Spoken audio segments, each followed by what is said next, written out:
Hi అండి, నమస్తే అండి. మీనాస్ కిచెన్ ప్యారడైజ్కి స్వాగతం అండి.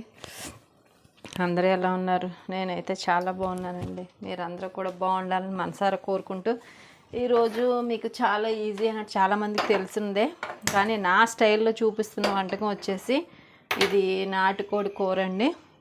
ఇదిగోండి, ఒక 3/4 కిలో వరకు ఉంటుంది నాటుకోడి. ఇలా క్లీన్ చేసి పెట్టుకుంది. ఇది కూడా ఈజీ అనండి. దానికి కావాల్సిన ప్రాసెస్ వచ్చేసి ఇదిగోండి, 3 మీడియం సైజ్ పెద్ద వెల్లుల్లిపాయలు, ఒక 15 లాంగ్ మొగ్గలు, 1 అంగుళం దాల్చిన చెక్క ముక్క, 2 స్పూన్లు ధనియాలు, ఒక 6 నుంచి 7 యాలక్కాయలు వేసి ఇలాగా మిక్సీ పట్టుకున్నాను. అవన్నీ కూడా మీకు చూపించడానికి వీడియో లెంగ్త్ ఎక్కువైపోతుంది అనేసి నేను మీకు అవి ఏం చూపించట్లేదండి. ఈ నాటుకోడి కూర అంటేనే కొంచెం ఆయిల్ ఎక్కువ పడుతుంది. దీన్ని పాన్లో వేసుకోవాలి.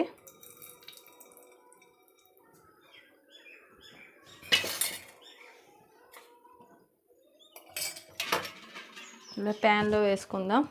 స్టవ్ అంటించుకుని ప్యాన్ పెట్టుకుందామండి. తర్వాత కూరకు సరిపడా ఆయిల్ వేసుకుందాం.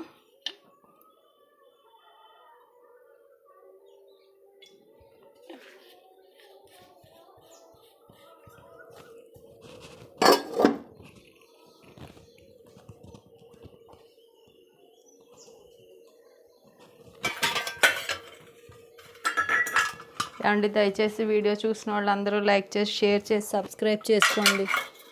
ప్రతిసారి నేను మిమ్మల్ని అడుగుతున్నాను, కానీ ఎవరు సబ్స్క్రైబ్ చేసుకోవట్లేదు. వీడియో చూసిన వాళ్ళు షేర్ చేయడం కానీ లైక్ కొట్టడం కూడా చేయడం లేదండి.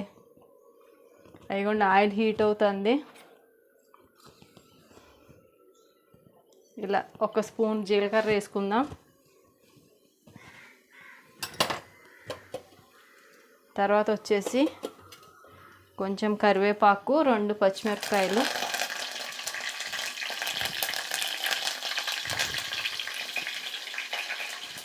అవి చిటపటలాడిన తర్వాత ఇలా మిక్సీ చేసి ఉంచుకున్నటువంటి ఉల్లిపాయ అన్నీ రెడీగా పెట్టేసుకుంటే కూర ఈ కూరే కదండి, ఏ కూర అయినా చాలా ఈజీగా చేసుకోవచ్చండి.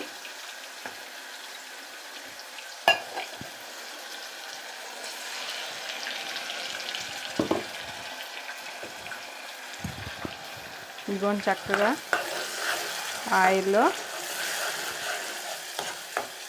ఇలా ఉల్లిపాయని మగ్గబెట్టుకోవాలి.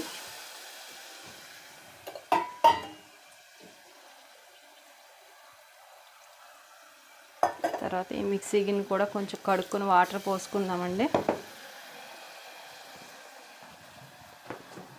నాటుకోడి కూర వచ్చేసి బాగా విజిల్స్ కొట్టించాల్సి వస్తుందండి.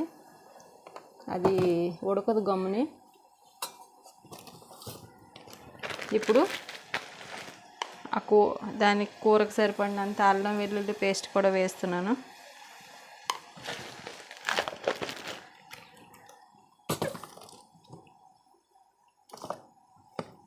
నేను అల్లం వెల్లుల్లి పేస్ట్ కూడా ఇంట్లోనే తయారు చేసుకుని ఉంచుకుంటానండి.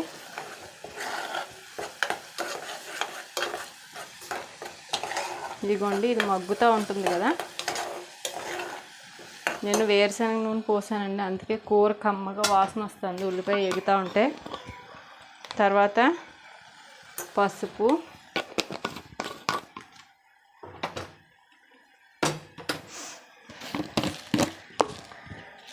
తర్వాత వచ్చేసి కూరకు సరిపడినంత ఉప్పు,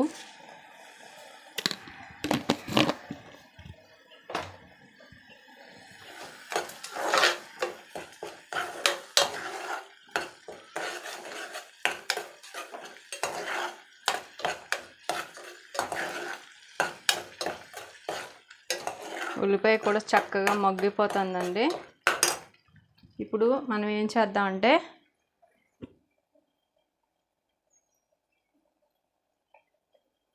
కొంచెం హైలో పెట్టానండి. అది మగ్గుతూ ఉండగానే మనం కడిగి ఉంచుకున్నటువంటి మాంసాన్ని వేసేసుకుందాం.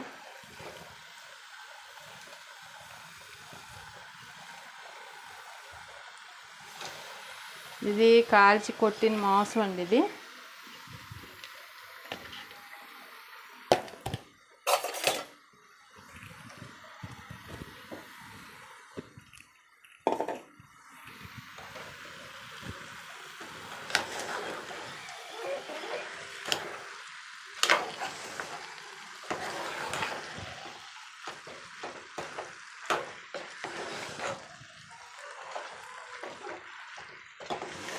ఏ కూరకి కూడా ఆయిల్లో మగబెట్టేటప్పుడు కారం వేసుకోకూడదండి. వేసుకుంటే ఏమవుతుందంటే వేడికి కారం నలుపు వచ్చేసి కూర కొద్దిగా నల్లగా ఉన్నట్టు అనిపిస్తుంది.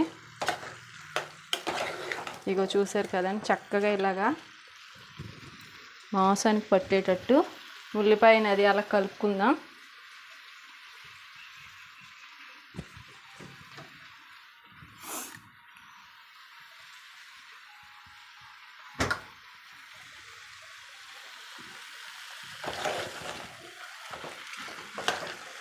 ఇవ్వండి ఇలాగా. ఇప్పుడు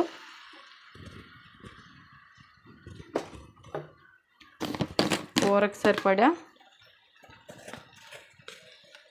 కారం వేసుకుందాం. ఇగోండి నేను 2 స్పూన్ల వరకు కారం వేస్తున్నాను. ఈ కూరకు వచ్చేసి కొంచెం కారం ఎక్కువే పడుతుందండి. ఇప్పుడు కారం వేసిన తర్వాత ఒక్కసారి కింద నుంచి పైకి ఇలా కలుపుకొని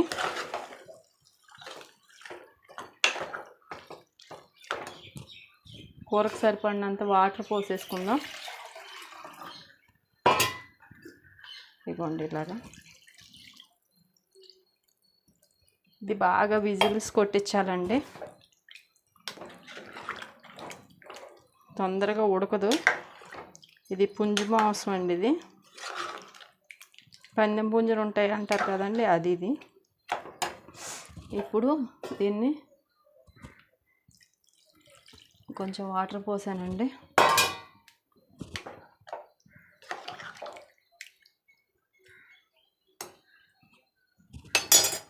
ఇప్పుడు వచ్చేసి నేను నానబెట్టి ఉంచుకున్న చింతపండు ఏదైతే ఉందో అది కొంచెం వేస్తున్నానండి. ఇందులో కొంచెం టేస్ట్ వస్తుంది. ఇప్పుడు మళ్ళా కింద నుంచి పైకి ఒకసారి తిప్పేసుకుందాం.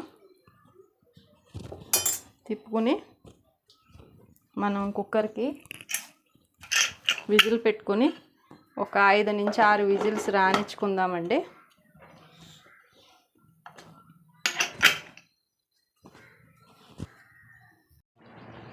ఇదిగోనండి కూర ఇందాక మీకు కుక్కర్ విజిల్ పెట్టి చూపించాను కదా. ఈ కూర వచ్చేసి కంపల్సరీ కుక్కర్లో వేసుకోవాలండి, లేకపోతే పుంజు మాంసం ఉడకదు. ఇదిగోనండి చక్కగా ఇలా గ్రేవీ విజిల్ తీసాను. విజిల్ తీసిన తర్వాత ఇలా దగ్గర కంటే చక్కగా ఉడికించుకున్నాను. గ్రేవీ కొంచెం ఈ కన్సిస్టెన్సీలో ఉండగానే కట్టేసుకోవాలండి. అప్పుడు ఏమవుతుందంటే కొద్దిసేపటికి ఇది మాంసం లాగేసుకుంటుంది.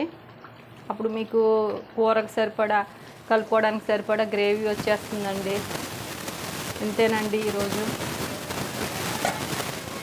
ఇది మీకు అందరికీ కూడా నచ్చుతుందని అనుకుంటున్నాను.